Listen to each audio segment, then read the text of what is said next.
Lose yourself in a good book. The Bord Gáis Energy Book Club. Now, the Ballroom Cafe tells the story of two Irish sisters who live together but haven't spoken for years. When financial troubles hit, one of them opens a cafe in the ballroom of their crumbling old mansion. But when an American visitor arrives, an adoption scandal comes to the fore that rocks the warring sisters. Author Anne O'Loughlin joins us now to tell us more. Anne, good morning to you. Good morning. Very welcome to Ireland AM. Now, this was reviewed recently by somebody who was looking at some of the best summer reads for us, and myself and Mark were like, this sounds very intriguing. It's very Hitchcockian. There's something very old school about it. Yes, I suppose there is. I think it's the fact of these sisters living in this rambling old house and they don't talk to each other, and they haven't done for decades. And it's sort of hard to comprehend, but there's more in the silences. They both go to the kitchen and they're there at their different cookers and they're there with their different kettles, and they only communicate through notes and they slap them down the hall table. I mean, how can you live like that? But they do, and this is the whole centrepiece of the story. In that way? For decades. Yes, and of course it's the whole tagline in this book is "Secrets can't last forever." There must be something huge that has caused this rift between two once loving sisters. I mean, can you imagine whatever happened to Baby Jane vibe about it? Yes, I suppose there is. I love that. So they're just communicating by little notes which they leave on the dresser. Oh, not just left on the hall table, they're slapped down. They're not at all nice notes. They're caustic, they're short, they're sharp. And, the people of Rathsorney village, they all know about it. I suppose at one time it was the talk of the town. But, like in Ireland, we get used to things. And people visit them and they'll talk to Roberta O'Callaghan and they'll talk to Ella O'Callaghan, the two sisters. But the sisters don't talk to each other. And, of course, all this comes to the fore then when Ella opens a cafe in the upstairs ballroom. One of these long rooms with the oak floor and the picture windows looking out over the parkland. And it's a roaring success, and Roberta is furious. And into that cafe walks Debbie Kading. And then you have a whole new story. You have Debbie Kading looking for answers. She's trying to trace her roots. And an adoption scandal is uncovered. And the whole of Rathsorney and the whole of Ireland has to look into their hearts and look at the whole burden and shame of the past. Which is very real. This is the first novel for you. And they all the publishers and the editors say, write what you know. And it's the adoption story where your real job and your other life actually intersects with literature. Right. Because this is one of the stories that you're a very respected journalist. You've worked for the Irish Press, the Irish Independent, the Examiner, and you particularly cover courts and judicial issues. That's correct, yes. So that whole adoption thing is something that you have a particular interest in. Yeah, I suppose journalism does inform my fiction writing, and I suppose I have learned that in my fiction writing there is going to be a major issue. And in this book it's the forced illegal adoption of children from Irish orphanages to the US, and we know that about 2,000 were taken, and the religious organisations got donations for these children, and these children often went to dysfunctional homes. In fact, the US homes they went to and the parents they went to hadn't been passed by their own system. So and my newspaper, the Irish Examiner, has been to the forefront in exposing this scandal. Yeah, the Examiner's done a great job on That's right, it has, yes. And my colleagues in the Examiner have.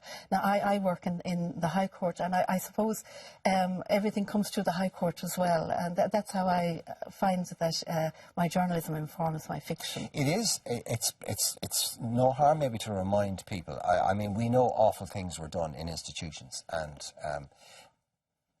but the extent to which Irish children were effectively put in. Yeah, were sold. Yeah, they were sold. Well, they were the mail-order babies. Yeah. Do you know that some Americans didn't even bother coming? They just said, well, I'll have that one or I'll have that one. And the reason they did is because in these orphanages, photographs of these children were taken. They were dressed up very nicely. They were given toys to play with, toys they never had at any other time. And these photographs were sent. And then you picked 1, 2, 3. Well, I'll have that one in the middle. And then the baby was sent off? And the baby was often sent off. It was given to somebody who was immigrating to America and said, will you bring that child with you? I personally think that the Department of Foreign Affairs has a lot of questions to answer. Government has. Why were these children given passports? But the Ballroom Cafe is full of an awful lot more.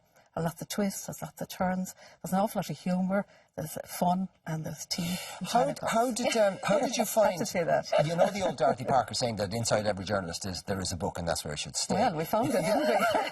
But as a serious journalist, to write women's literary fiction, did you have to suspend an awful lot of your kind of writing tenets and principles? Did you have to forget a lot about how you do the day job to do this? Well, I think in the day job, you're talking paragraphs, you're talking deadlines, and it's very different. And an obsession with facts, by the way. So. An obsession with facts. And of course, this is why I was very careful in relation to this book too. I researched it thoroughly. But you see, I think in my day job, you don't get to stay with the story. Yeah. You move on to the next one. And it was very nice to be able to listen to the accounts of these unmarried mothers who had lost their children and to feel their pain, and then to maybe try and encapsulate that into fiction. I mean, it was a real challenge. Where did the characters of the two sisters come from? Did they leap into your brain fully formed, or were they informed by anyone? Well, I always remember my father telling me years ago. I knew there was something at the heart of this. Yeah, go on. In West Clare, that there were two women, sisters, who never spoke to each other. There we go. And I suppose that was the germ of an idea. It is a How do you live like that? I mean, how do you do the ordinary day stuff? This is why some of the notes are in the book, you know, get such a thing from butchers, or so-and-so's going to call at such time on such a day, as well as the really horrible notes, you know, where they're saying horrible things to each other. You know, they have to communicate over simple things. See, it is, weirdly, in Ireland, that dynamic is utterly believable. It is, because when we have family schisms in Ireland, we do it like nowhere else, and you get these insane scenarios. That's right. Where people are living right next door to each other or in the same house, and they don't speak to each other for decades. It is believable. Exactly. And you know, if you look back, we all sort of know that there's a bit of a silence in that house, you know. But I suppose then, you know, the notes, they're very interesting, and they build up an attention in the book as well. They're like the breadcrumbs leading you up to the answer. They are. Well, I'm looking forward to finding out what the secret is the two sisters have, because I haven't read it yet. The Ballroom Cafe. It's a debut novel by Anna Loughlin, but you're, what, two-thirds of the way through your second one already? I am, yes, yeah.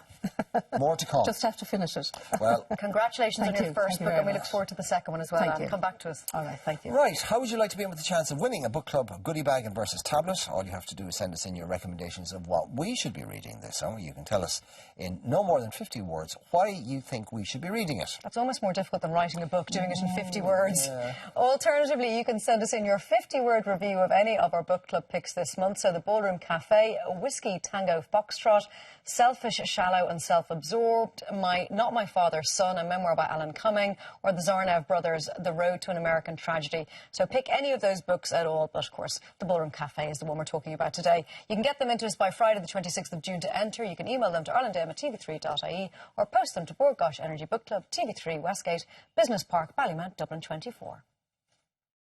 Lose yourself in a good book. The Bord Gáis Energy Book Club.